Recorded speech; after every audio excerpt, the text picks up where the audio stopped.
All right, good afternoon. Thanks for tuning in to SBAM's Small Business Briefing.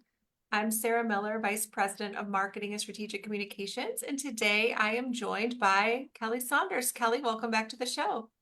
Thanks for having me back. I'm obviously filling in for Brian Callie today, who has some other obligations, but Vice President of Policy and Engagement here at SBAM. Always great to be with you, and we have a pretty good show lined up, Sarah.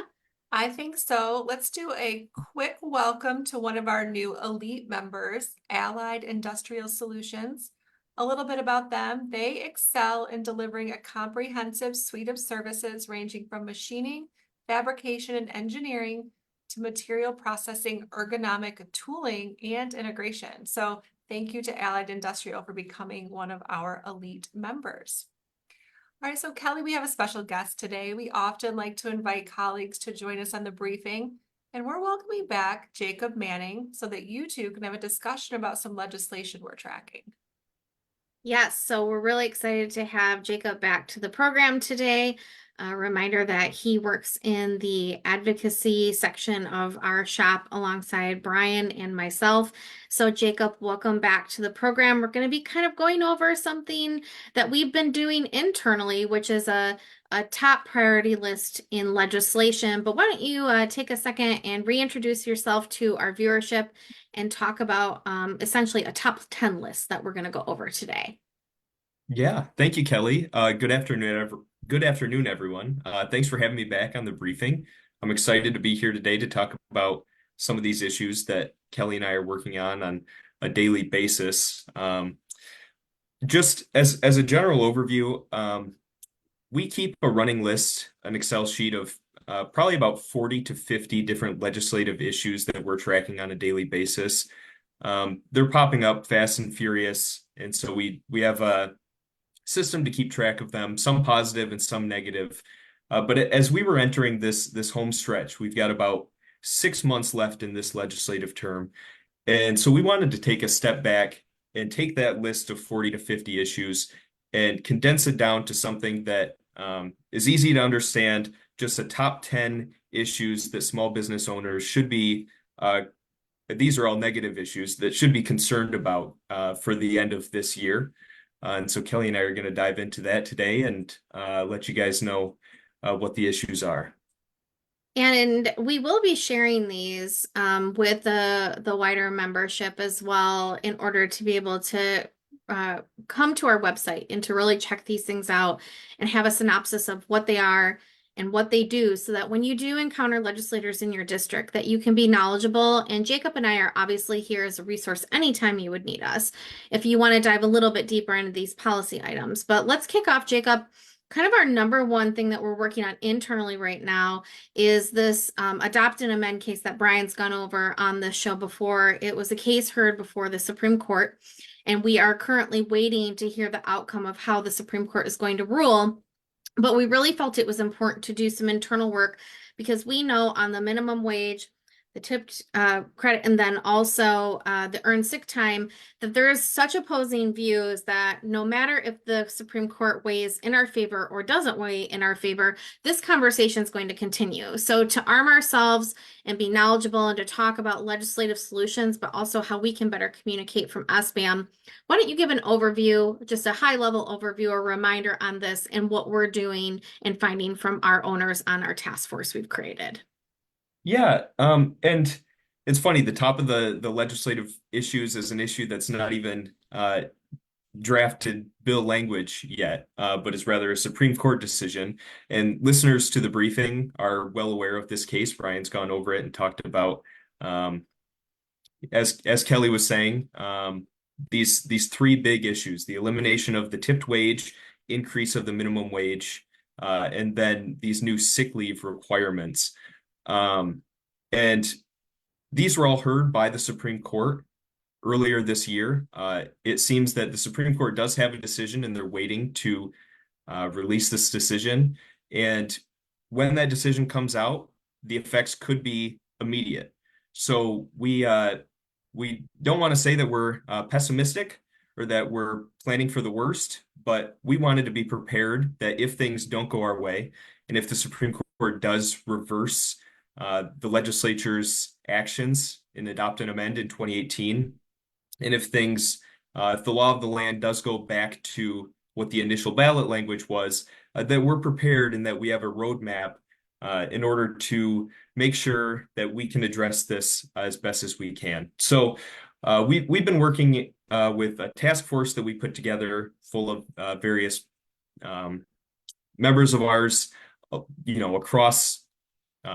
across fields, different restaurant owners, people working in different industries. And what we have heard from them is that the effects of this decision, while they are going to be primarily focused on the restaurant industry and the hospitality and service industries, there are going to be effects of this decision that are going to ripple out to all industries.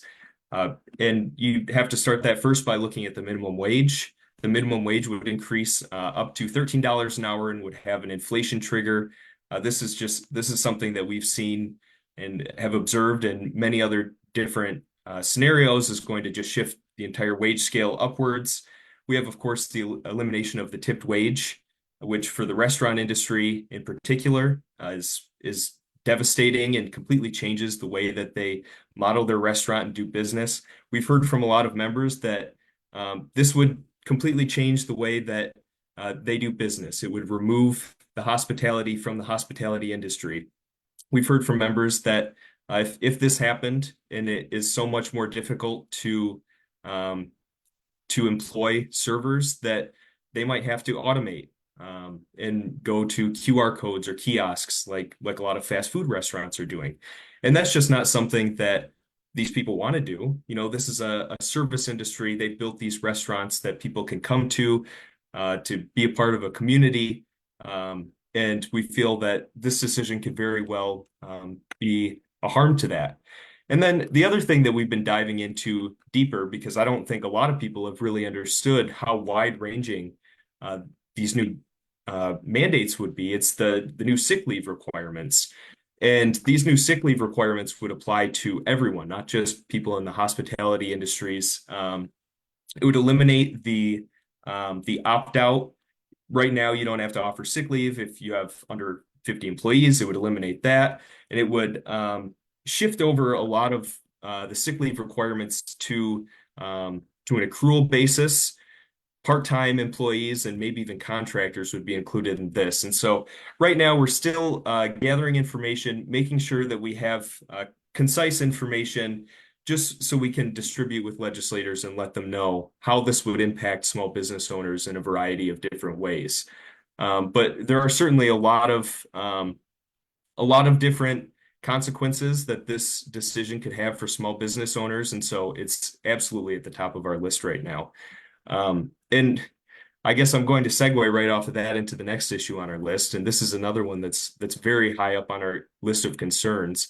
Kelly, if you want to dive in a little bit deeper into the discussed expansion of unemployment weeks and benefits. Yeah, so we've talked about this actually with the recent release of our survey results, which was, 3-1 said do not, expand weeks and benefits because given our experience during the COVID-19 pandemic, when essentially the unemployment insurance trust fund was used, as a social safety net and almost went bankrupt. We need to get some functions correct within the UIA before we move things forward in expanding weeks and benefits. And so there are a couple bills that have been proposed specifically in the Senate, and we could see some traction unless we are really voicing our concerns in this area. And so we continue to be plugged into the process, not only in the Senate specifically where those talks are happening, but also supporting the department and what they're trying to do in getting a new system in place that is more fair for claimants and for employers, and letting them do their work and letting that new program really get up and running before, thrusting new legislative priorities on top of it, which would be, essentially prime for fraud. And so we've been sharing those concerns and watching the different negotiations and discussions within the Senate, and hoping that they don't move that forward before the Director Dale, who we've worked with, can get her work right and make sure that the agency itself is up, ready to go, and has the correct pieces in place in order to make sure that it's being used in an effective manner and also being held accountable in rooting out that fraud. So that is our number two. Number three, Jacob, you've kind of become an expert in this, which is local preemption. Can you break that down for people? What does that mean? And really the compliance burdens that could come with it. Yeah. This is an issue that we've been tracking since I would say summer of last year. And just to give a brief overview on what this bill would do, currently all labor regulations in the state of Michigan are set at the state level. And so that covers, things as wide as minimum wage, paid leave requirements, and even certain OSHA workplace, other labor regulations. And so what this bill would do is it would remove that local preemption, is what it's called, and it would allow Michigan's 1,800 local units of government to each implement their own regulations in this area. And so our concerns with this are twofold. For starters, this would be a major compliance issue for small business owners. So talking about those 1,800 different local units of government, we describe it as a patchwork of labor laws. Each one of these different local units of government could set their own standards. And so just imagine how hard it would be to keep track of all that being a small business owner. We have, we're especially concerned for small business owners who operate in multiple locations in different municipalities. Having to keep track of these conflicting, sometimes overlapping regulations is very difficult and burdensome.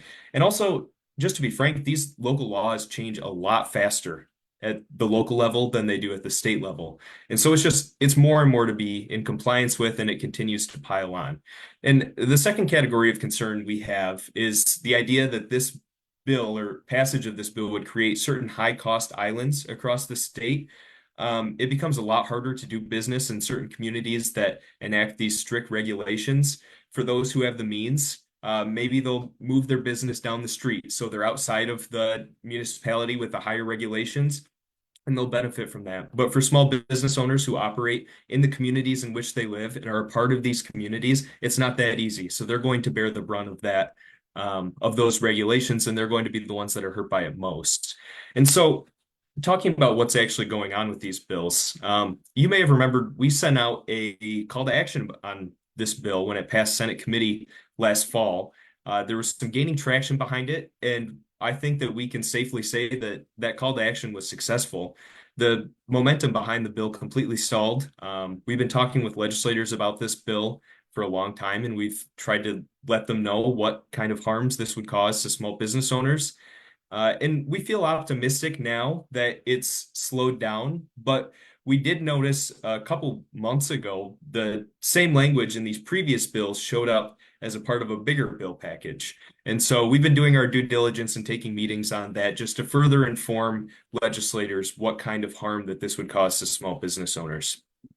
So wrapping up on that issue and moving further down the list, Kelly, I'm going to pitch it back to you again. If you want to go over the potential mandatory paid leave benefit. Yeah, we've talked about this one in depth before, the idea of creating essentially an unemployment insurance system, but for mandated paid leave. And that went over like a lead balloon with our membership. Obviously, it is a billion-dollar project that sets up a whole new form of government that essentially administers, benefits, obviously paid leave benefit, almost like the UIA. And obviously not something that we could stand for or support because we can't get the first system right to begin with, or we're working on that.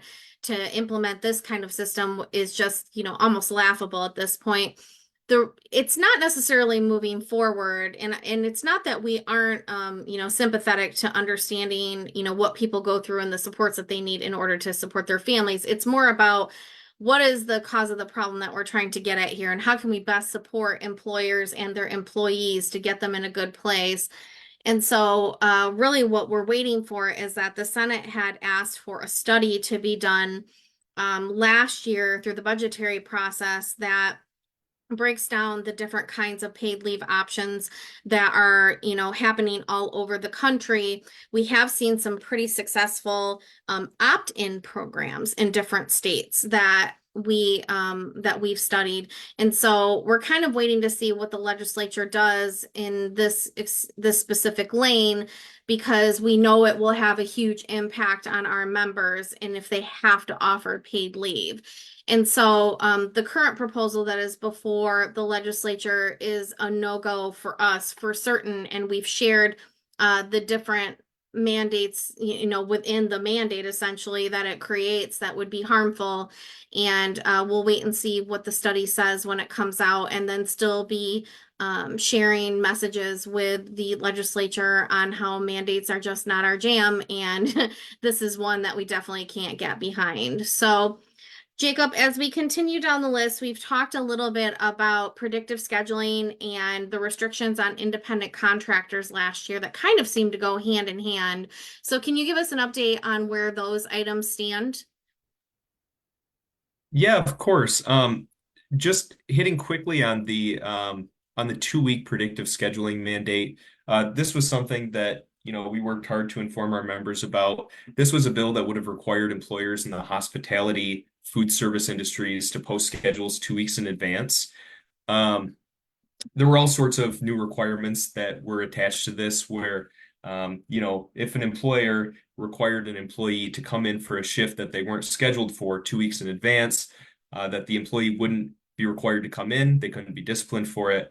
And then other ones where, if an employer, say it's a slow night at the restaurant and you send someone home early, that employee still has to be compensated for the full time that they were scheduled. So this is obviously something that would not work for all businesses, particularly those in the restaurant and hospitality industries. With the help of our members, we really got the word out about this issue, and a lot of legislators have learned how harmful this would be for small businesses. And I think that we feel like we're in a pretty good position on this bill, but just the same as with the other ones, we want to make sure that we're keeping tabs on all these bills. Once it gets into the post-election frenzy, anything could happen. And there's certain bills that will be used as bargaining chips in negotiations if, say something's a couple votes short and they are requiring.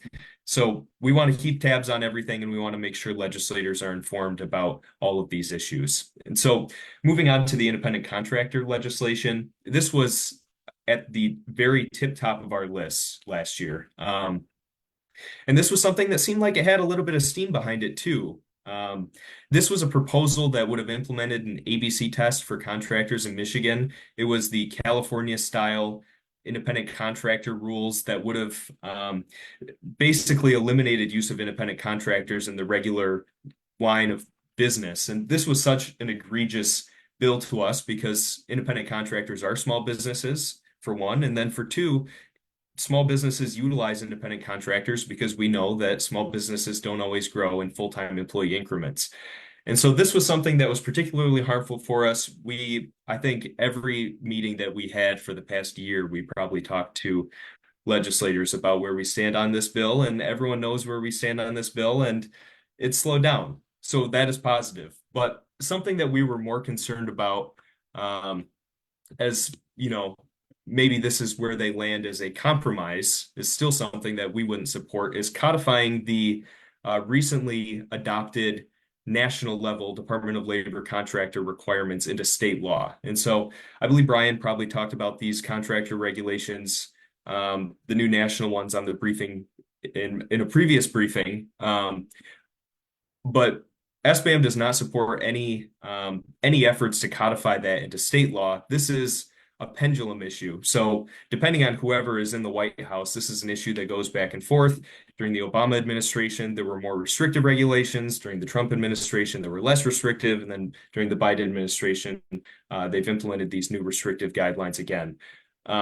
We want to make sure that if this does swing back eventually, that Michigan isn't attached to these more strict regulations, because that puts Michigan small businesses behind, and it makes it harder for them to compete.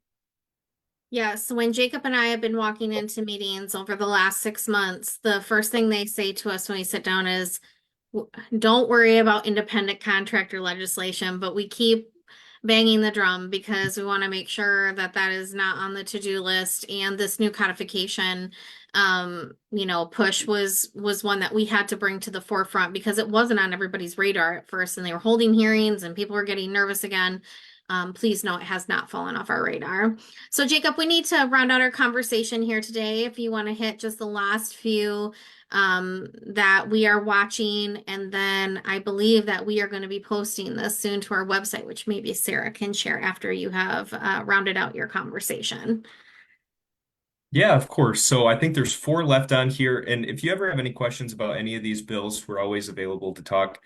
Um, the first one that I'd want to point out is something that actually just passed the Senate maybe 2 weeks ago, and it was a bill that kind of doubles down on these prevailing wage requirements.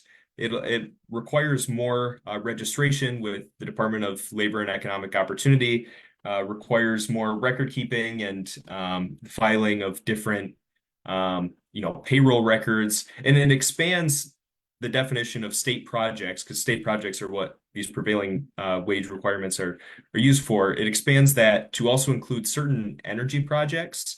So that's something that we're concerned and we're keeping an eye on. There's also a mandatory automatic IRA requirement that's recently got a committee hearing in the House. This would create it's a new mandate that would require any employers who don't currently offer retirement benefits to their employees to facilitate a new state program. It just runs as an IRA. There would not be any required employer match. This is being billed as something that's pro small business. They're saying this is going to be something that's helpful for small businesses to, they can say that they offer this IRA program. Our stance is that, we like people saving for retirement. We don't like mandates. And so this bill doesn't offer anything to employers that isn't already available in the private sector. If people want to save with an IRA, they can do that, and there's already options for them to do that. And to the extent that the government is involved in providing options in this case, we want to see them offer options to employers, not force everyone into the same one-size-fits-all program. We also have a workers' compensation. This is still just discussions, just drafts, nothing official.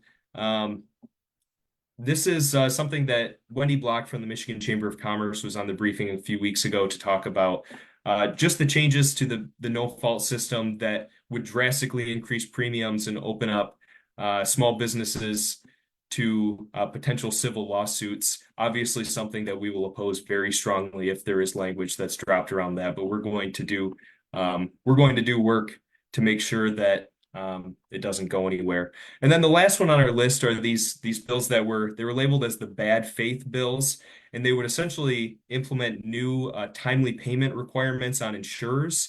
It would also open up new private right of action for claimants to sue employers, and this was in the auto space, the PNC space, and then workers' compensation. If there's not timely payment of claims, then claimants can bring insurers to court. And what we've seen in various other states that have implemented these laws is that this has led to drastically high rates of litigation, and it's led to increased premiums as well. And so these are all things that we're keeping an eye on and opposing as we round out the year. Yes, Jacob, thank you so much. And you can see if tomorrow, if Brian Kelly or I get hit by a bus, you are in good hands with Jacob. He is so knowledgeable. He keeps his finger on the pulse, sees where things are going through committee, is a great policy advisor to SBAM. So Jacob, thank you for all of your work and everything that you're doing here at SBAM on the legislative front. I know we'll have you back again, and maybe next time we'll talk about some positive things that we're doing, but we really do need to make you aware of some of the things that are on the docket. And so Jacob, thanks for being with us today. Thanks for having me. Yes, thank you both. It's a lot of work to do what you do, and I know everyone appreciates it. I did share the link to the page on our website that goes over each of these issues, but you can always reach out to Kelly or Jacob directly. Their info is on our site. All right, Kelly, we have a few minutes left of the show and a couple of stories here to cover. Let's start with some interesting news from the Citizens Research Council on the cost of road construction. It's road work season, orange barrel season here in Michigan. Are we getting a good bang for our buck when it comes to these projects? Well, Sarah, this is something you and I talk about often because we've said it is very hard to get to work these days. And so when you're looking at all those orange barrels, you know you've paid for them, but are the roads actually getting better? The transportation budget in Michigan has grown over the last, 5 to 10 years. And the problem is inflation is, rearing its ugly head again. And so there was a study basically done saying that Michigan is spending on road and bridge programs. It rose 99% between 2015 and 2023. But the 49% inflation on that 99% suggests that the construction purchasing power of highway expenditures has increased by 50%. And so, the meaningful increase in funding is great, but with such a hard hit on the purchasing power and how high the cost of, you know, um, ingredients to fix the roads is really high. And so are we getting our bang for our buck? I think they're doing the best they can, but inflation is the major impact. So 5.75 billion was spent on road and bridge projects in 2023, and about 700 million was due to inflationary increases, which is huge. And so the thing is that's interesting is they did this study from all over the country. And Michigan's is actually not as drastic as the nationwide average. And so that's something to be said, but still on the national average, they're saying that it's 26.4 I'm sorry. The national average is 61.7% and Michigan is at 26.4. So we're actually quite below, but it still hurts, right? When we're going through all the orange barrels, you can't get to work, you can't get to your kids' soccer practice. Trying to jam it all in, I think because of how high the cost is what we're feeling a little bit. And so this is going to beg the story to the next beg the question to the next story that you're going to bring up, but keep this in mind that the inflationary is quite high. And so the materials are kind of working against us here. Yeah, you just indicated what we're going to talk about next, which is a story we talked about when you were on the show a couple of weeks ago about replacing the gas tax. So is there a new update? Well, and I was in my feelings about this a little bit. I live in West Michigan. I work in Lansing, and so I'm on the road a lot. But Brian talked about how there were a lot of budget items that had gone through the process in the House. We know this is a negotiation time for the governor, the House, and the Senate on where money is going to be spent. But last week, there was a real push essentially to have a pilot program put in place that explores the mileage-based road usage fee. So basically you pay for every mile you drive. And so to test out this usage fee, the Michigan legislature has proposed a $5 million appropriation to fund that pilot program. And the funds would come from the general fund and be used by MDOT to lead a study on the road usage fees. As a reminder, in a study done by public sector consultants, I believe a Lansing firm, a member of ours, it takes about 2.4 billion more yearly to fund roads. That includes local and the federal roads. And so this $5 million appropriation has not made it through the process yet. It did go through the House. It has to still work its way through the Senate. And then obviously the governor to sign it. She can line item veto things. But we know from her comments a few weeks ago that she's already trying to go down this road of finding a new replacement for the gas tax that has become a little bit antiquated in some ways of funding the roads because cars have become more fuel efficient and the introduction of EVs and hybrids. And so as this story unfolds, we're going to be watching it because it's a voluntary program. People would opt in and they're talking about different mechanisms. Would you report your odometer to something specific, twice a year? Would it be in a GPS system put in people's cars? Then people get freaked out because of privacy. You don't want people knowing where you're going on a daily basis. So this study would narrow in on all all of those things. It also would create a board within MDOT, an 11-person advisory committee that would also be implemented into MDOT to watch these things, and those would be approved by the House, Senate, and MDOT. And so just bringing the story to you as things are being explored. There's so many line items in the budget, it's hard to keep track of things, but also for those of you, like we've talked about, that have fleets of vehicles, that you have people that travel to and from that don't live close to work, this could be really impactful as they find a new or seek to find a new funding resource to fund the roads. So I think that's where we're going to end today, Sarah, on those few things that we have found lurking in the legislature. Yes, we do have a couple other stories. We'll save those for another show. Thank you, Kelly, for joining me today, and Jacob as well. We will be back here Thursday at 3 p.m. There are 2 webinars coming up this week. Check out sbam.org events and register. Otherwise, we'll see you back here Thursday. Have a great week. Have a great week, everybody.